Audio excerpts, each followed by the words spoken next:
High অভি। High বৌদি, কেমন আছো? আমি ভালো আছি, তুমি কেমন আছো? আর এই মেয়েটাকে?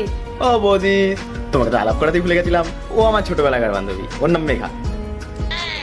আসলে আমরা ছোটবেলা থেকেই বন্ধু, আর এখন যা বন্ধুত্ব ভালোবাসায় পরিণত হয়েছে। এই রবি, কি করছিস? না মানে এত চিপ করার কি আছে? জানো বৌদি, আমরা খুব তাড়াতাড়ি বিয়ে করতে চলেছি, তাই না বেবি? হাই, কি করছিস তোরা? না মানে তোরা কি একটু কমফোর্টেবল হয়ে বসবি?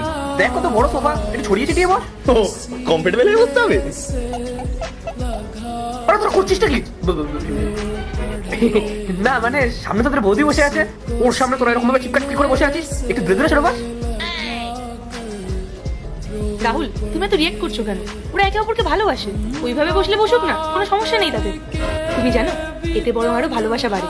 আর তুমি একবার আমাদেরকে দেখো, তুমি আমার থেকে কত দূরে বসে আছো। আসো না, তুমি আমার কাছে এসে বসো। না না না না, আমি এখানে কমফোর্টেবলি বসে আছি, আমার কাছে বসতে হবে না।